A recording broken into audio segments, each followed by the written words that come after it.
Hi, everyone, and welcome to Fresh from the Studio. This edition of the program, we're featuring Austin Studio Tour artists. Some are participating on the west side, some are participating on the east side. They'll let you know exactly what their stop numbers are. We have April Garcia, Amber Mustard, and Michelle Rahbar here today. And each artist will give us a brief presentation, about 10 minutes total. At the end, we'll have time for your questions and comments. They'll share, again, their studio numbers. We'll share what's going on at Women in Their Work, including our kickoff party tomorrow night. But let's get started with Amber. Hi, thanks for having me today. My name is Amber Mustard. I'm born, raised, oh, oops, I forgot to share the screen.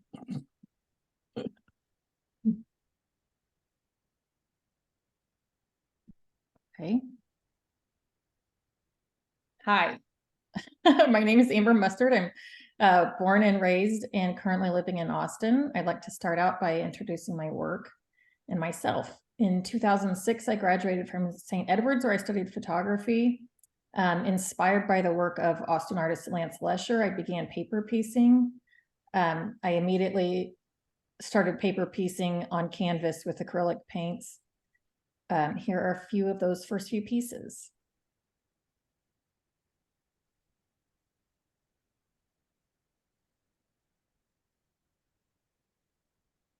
This is the first piece in that style I ever did. It's called Red Sky at Night.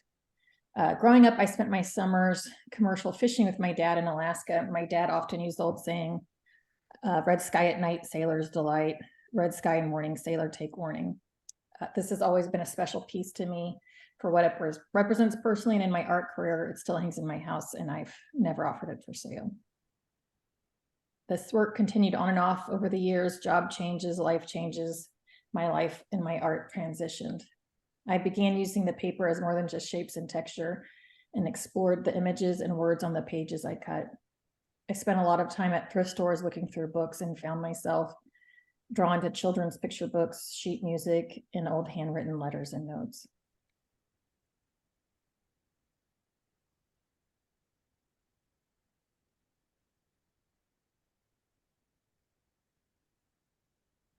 In 2017, I had my first child. My work as an artist slowed significantly, and when I returned to the canvas, my work had changed again.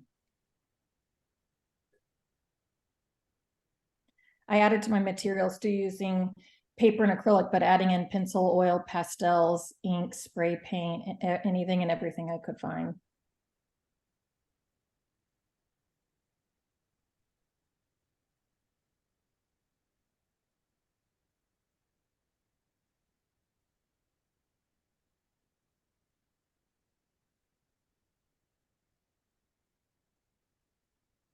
In 2020, I welcomed twin studio assistants with 3 little ones, mostly at home with me. My work changed again. I had lots of feedback on my work and often some interference. Begin to Play is a good example of interference or guidance from my little assistants. The original finished piece was drawn on with permanent marker. When I named the piece Begin to Play, I had no idea just how much play was still to come. I'm thrilled with the final piece. The final finished piece, and the story behind it brings me a lot of joy. As it's now in a collector's home, it should be safe. This 40 by 60 piece is called School of Poppies. Poppies being a symbol of remembrance, School of Poppies is layered with bold red and orange colors that pop over the textured and complicated background. This piece came from a place of incredible grief after the tragedy in Uvalde. School of Poppies works towards a more peaceful future. As I continued to work, I became less dependent on paper and geometric shapes to base my work on, and explored the abstract more and more. My work is reflective of my surroundings. It's layered, reflecting the many joys, sacrifices, and surprises that come along with being a woman. Motherhood, aging, the fight for being true to oneself is layered, complicated, and filled with sacrifices and gifts.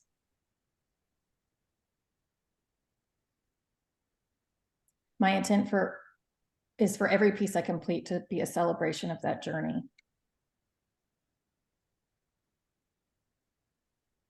Most recently, I've enjoyed painting in series. Series allow me the opportunity to thoroughly play with a theme. Sunny Days is a series of 12 by 12 inch pieces. I had been painting a lot of these sizes as they're generally easier to sell. One sunny day, I was humming Sheryl Crow's "I Want to Soak Up the Sun" and decided to brighten everything I was working on with some cheery yellow swishes. I have really enjoyed seeing these pieces in different groupings. By the Light of the Moon comes from a poem by Edward Lear. The last stanza goes like this: "And hand in hand on the edge of the sand, they danced by the light of the moon. The moon, they danced by the light of the moon." The printed poem is cut and in the background of this triptych.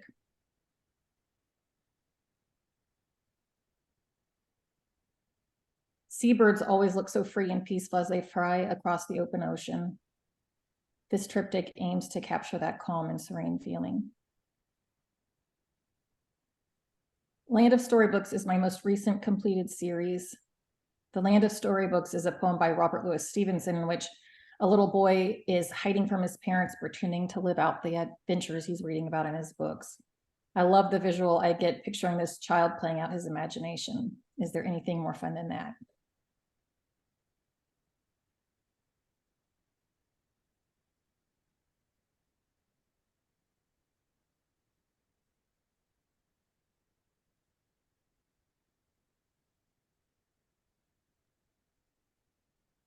The layers and textures of my work are so hard to show through photos. I hope you all come see my work in person this weekend for the Austin studio tour. I am showing out of my home studio at stop number 2. Thank you for letting me share what I've been working on. Thanks so much. Okay. I love all the textures. And next up we have April Garcia.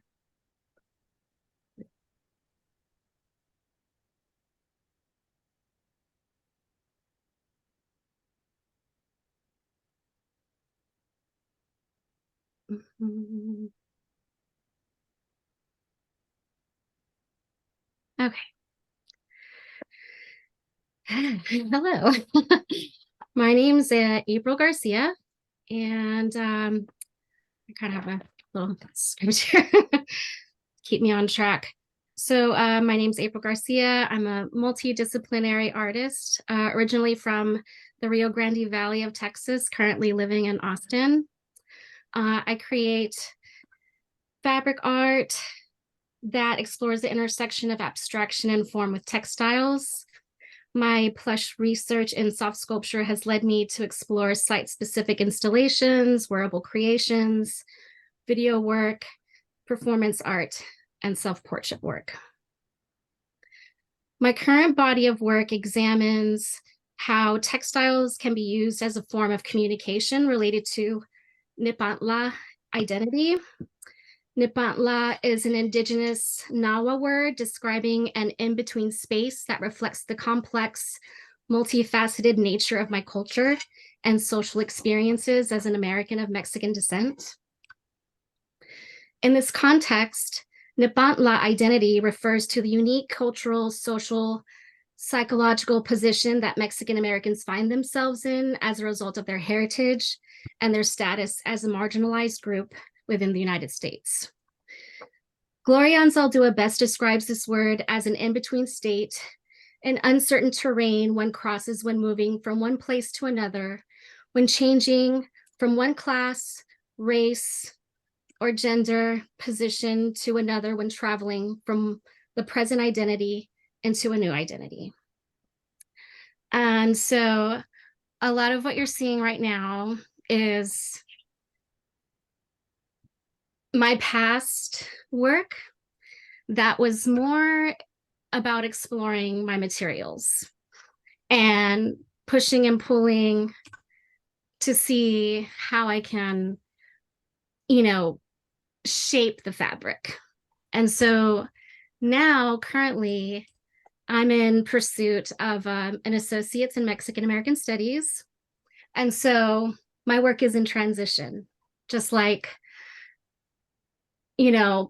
having this identity and being very confused about being Mexican American, but now through my studies, finding a stronger connection to my cultural heritage. And so this transition is also moving into my work.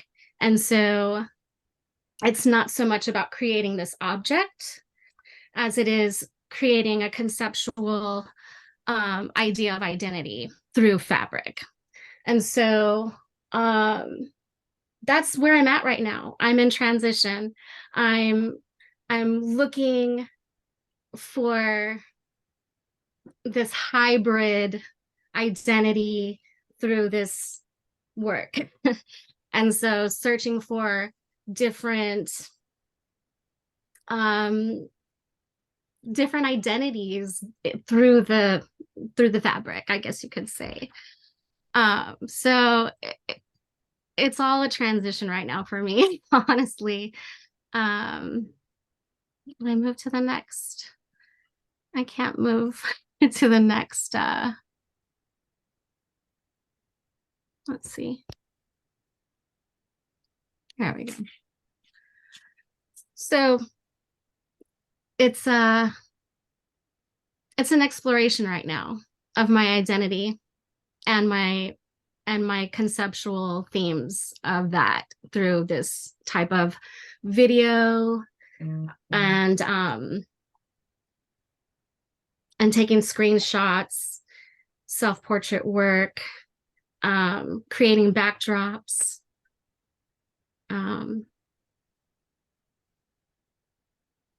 Yeah, and so I'm at stop 234. If you download the app and you search my name, you can find me there. I'm at 43 Pillow Road at Cat Quintanilla's Sculpture Garden with Karen Medicus, Linda Draper, Joetta Jupe, and Baked Goods by Sarah Villanueva. That's what I got. Cool, thank you. Thank you. And thanks for sharing the brand new work in progress. Yeah. Next up, we have Michelle Rahbar. Hi, I'm Michelle Rahbar. I am a painter who works on the east side of Boston. I have a studio at Home Studios. I'm going to share my screen.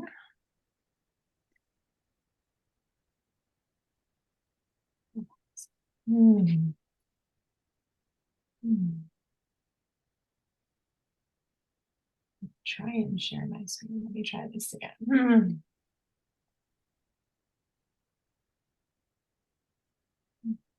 There we go.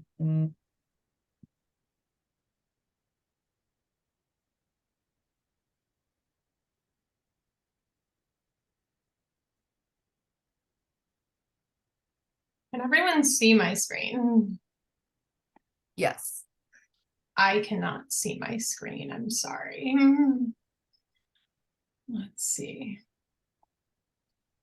I should have practiced this too before we. Okay, I can see my screen now. Okay. Okay, great. All right. I'm sorry. No problem. Okay. I am a painter who primarily uses oil and acrylic, and I collage some mixed media into my work, which is what you're seeing here. I'm originally from Milwaukee, Wisconsin, and I bring some of the Midwestern Gothic aesthetic into my work, and in some of my pieces, I drop it into the West Texas landscapes that have consumed me since I moved here.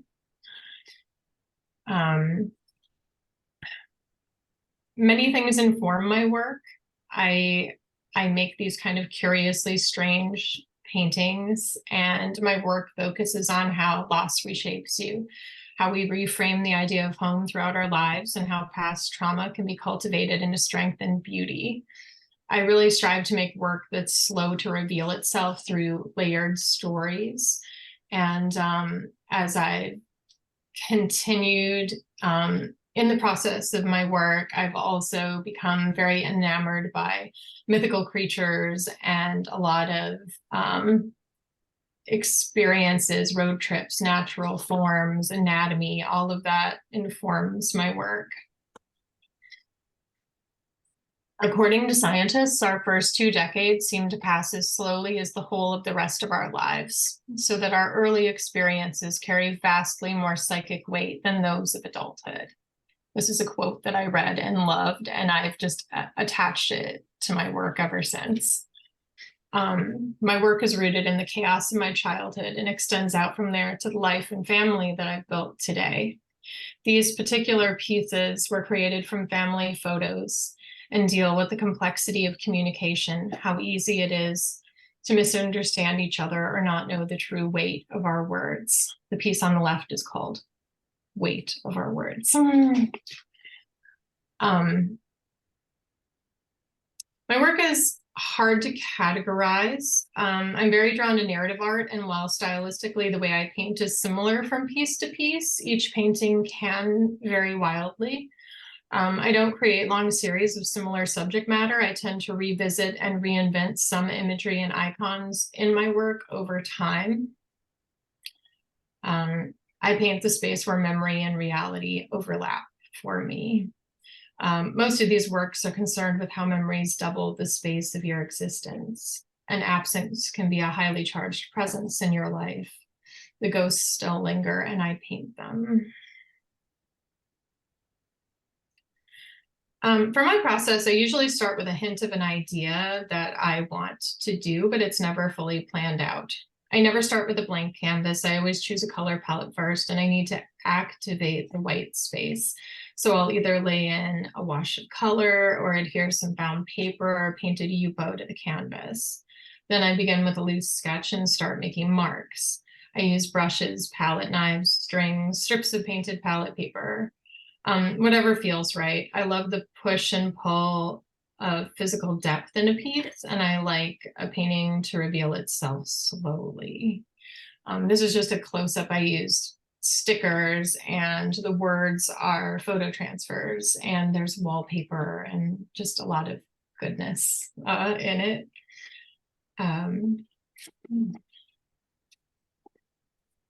In 2020, when the world was upside down, I was homeschooling my kindergartner.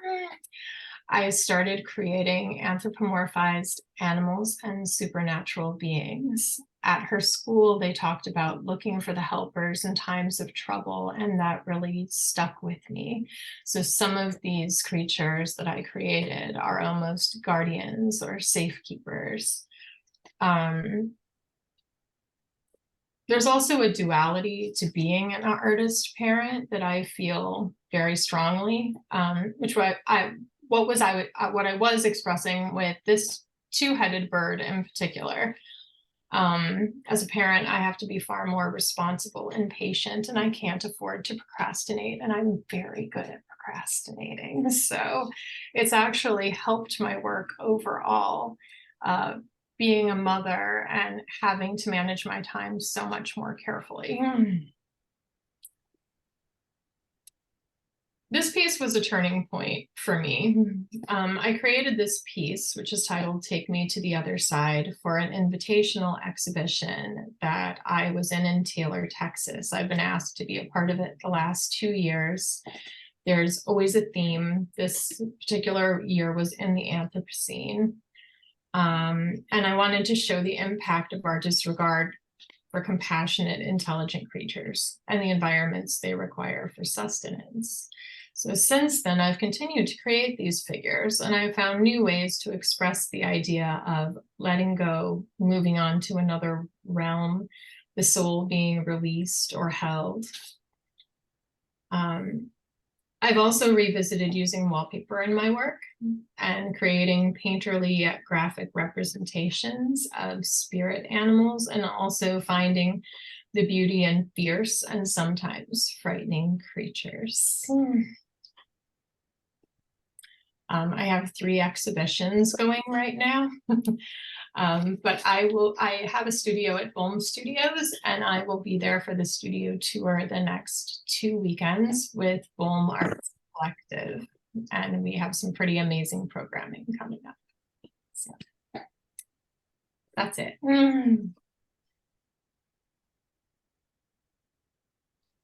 Nice. Thank you so much, Michelle. And I've also put all of the information about the 3 artists in the group chat. I have their Instagrams, websites, as well as what stops they'll be on. So now I think would be a good time to open up the floor for any questions or comments that our viewers might have for our artists. Great job, everyone.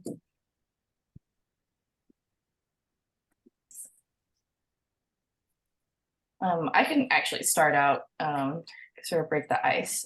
April, I was wondering about how you chose your fabrics, especially considering the sort of conceptual idea about how it relates to the transformation of your identity. I thought it was really interesting use of material for representing such a big topic. Yeah. I think in the beginning of this process of doing the video work and the screenshots, the original piece that I did that started this kind of new process for me, I was using scraps. I have a hard time throwing away material, and I keep my scraps too to make art from my scraps. And so it was something that had been marinating in my mind for a long time that I wanted to do. And so you know, the way that I saw it was at that time when I created this piece, it was during the beginning of the pandemic, and I was not completely doing very well mental health wise. Just, with everything going on, it just was really hard for me. And so for me, I saw this parallel of like kind of falling apart at the seams, just the fraying of being at the edge of this this COVID, illness that we were all dealing with. And so but yet finding beauty in that, that being completely falling apart and frayed, but yet trying to find beauty in that, just so now with the work that I'm doing with the associates in Mexican American Studies, I can see I have more visions that are connected to my cultural heritage. And so I have yet to dive deeper into that because I'm in this transition. But I want to kind of stay in this in between where I'm using, textures and keeping it very abstract, but tying it to my cultural heritage. So it's a transition that I'm in right now that I haven't quite deeply gone into yet. So yeah. I don't know if that answered. No, thank you. Yeah, that's very helpful. And I mean, also that I think question could extend to Michelle and Amber, who I also see using sort of found materials that y'all are collaging. Amber, I feel like you mentioned there is some poetry that you've worked into your paintings, and then Michelle with you, the wallpaper, which I think is interesting as well. So I am curious how you guys source things like that and kind of how you choose what you guys decide to put on the canvas.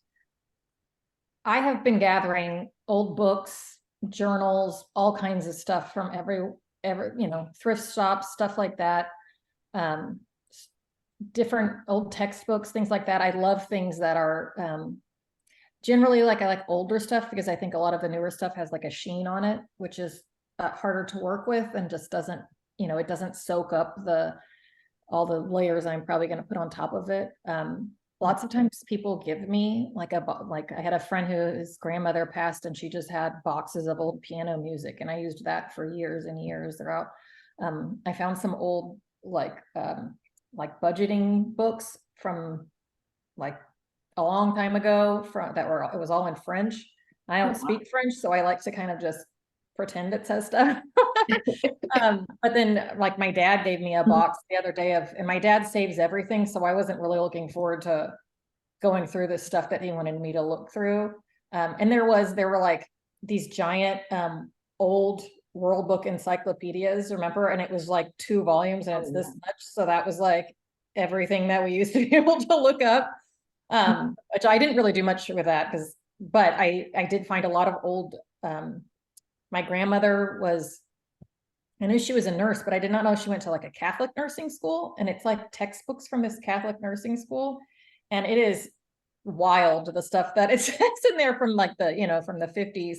So it was very interesting, to get that. But yeah, people give me all kinds of stuff and I just look through, like I like to go to even antique shops or stuff like that, where they just have like kind of piles of old letters.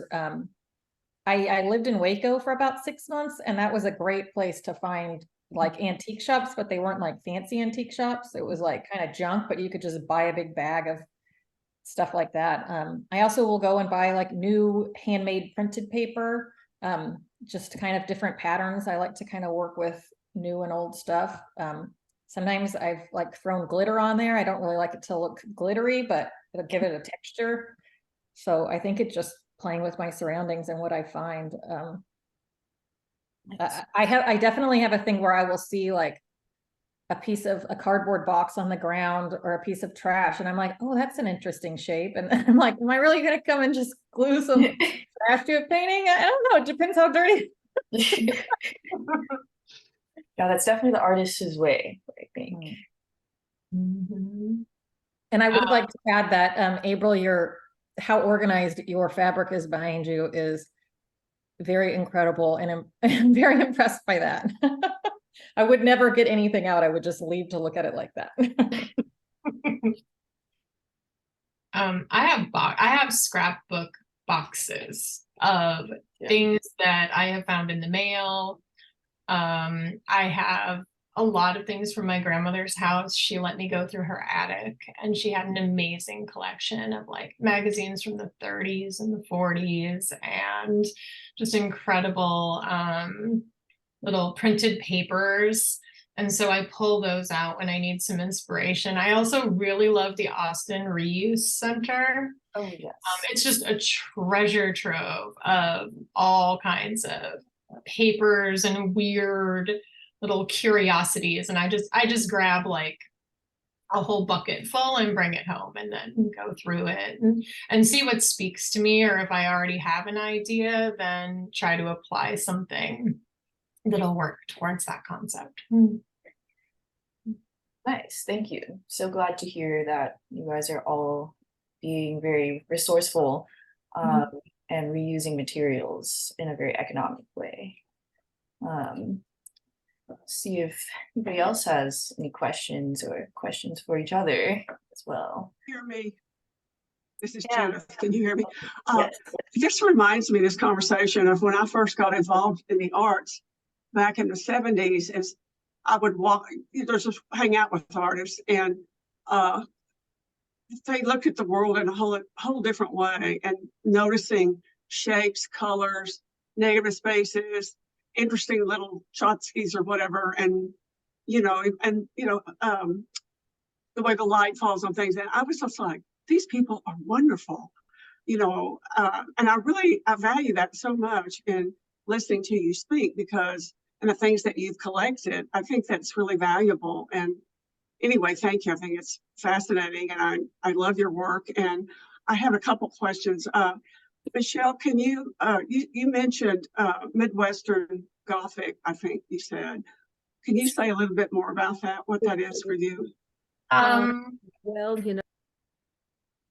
For me, that is like paintings of very stark landscapes. Like there will be, I mean, when you drive through part of Wisconsin, it's like endless barns, endless, farms.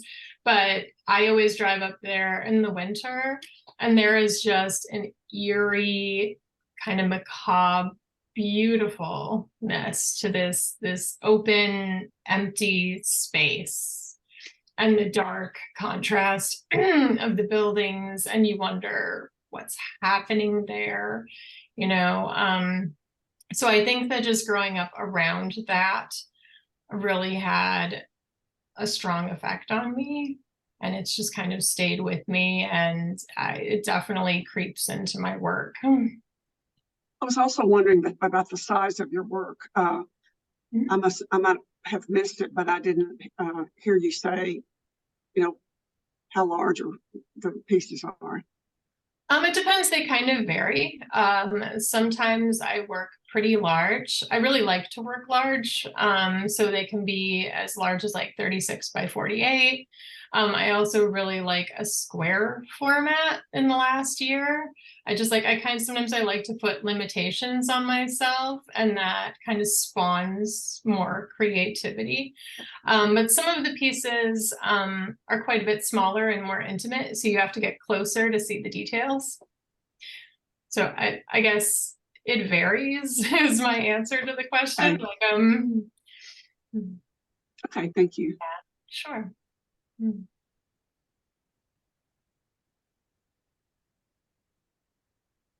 I noticed, Amber, you have some square paintings behind you. Is that a similar reason for like creating rules and that is the Sunny Day series.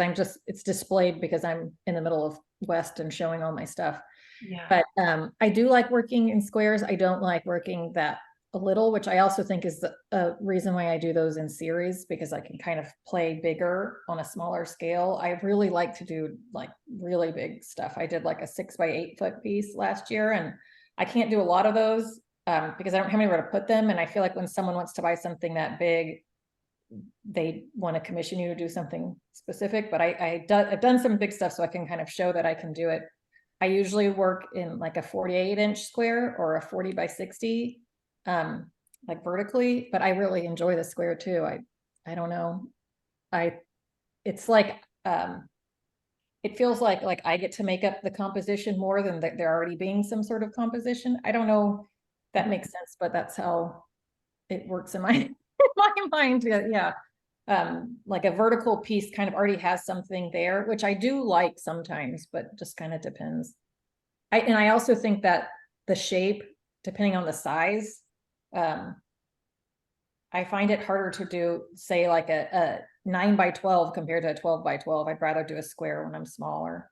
And the larger it gets, kind of the more I feel like I have more space to move or something. So I don't know if that answered your question. Totally. Well, I'll do a last call for any questions, comments, and also I'll go again. I did want to ask April, in the video, I mean, there's a sense of playfulness and humor.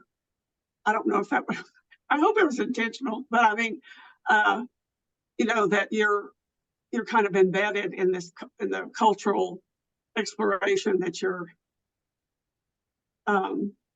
heritage. You want to talk a little bit about that? Yeah, I think my artwork definitely has a playful aspect to it. With the first piece, the video where you saw me, rapping, it definitely was me being playful. I had been asked to create a self-portrait for Michael Anthony Garcia's project that he was doing. And I could, he was asking for a self-portrait, but I couldn't just give him a self-portrait. I had to make it soft sculpture. So, I had been marinating and wanting to do this idea of making myself the canvas and using my body to be the soft sculpture. And so, I mean, I like being playful. A lot of my sculptures are playful. And I do envision, future work that ties to this exploration of my cultural heritage, that there's gonna be some play in there as well, for sure. Yeah. Thanks.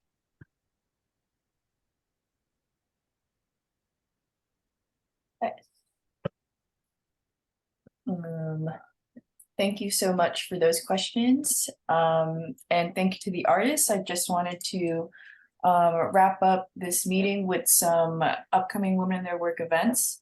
We do have our kickoff block party happening tomorrow from 6 to 9. It's going to be between Women in Their Work and Big Red Sun. Big Red Sun is going to be exhibiting some new work by Soledad Fernandez Whitechurch as well as Cody O'Connor. There's going to be food, drinks, music. There's going to be art demonstrations as well as some jewelry studios. And then on the Women in Work side, we'll be showcasing our current exhibition, I Moon Cocoon, with Virginia L. Montgomery, or VLM, with beverages sponsored by Big Country Organic Brewing Co. And as you know, that starts off our East Weekend tour, which will be this Saturday and Sunday, as well as next Saturday and Sunday from 12 to 6. So we hope you can stop by, and I hope that everybody has a fun and successful Austin Studio Tour month. Thank you so much. Yeah, thanks everyone. Thank you. Thank you. All right, have a good day, everyone. Bye. Bye. Bye.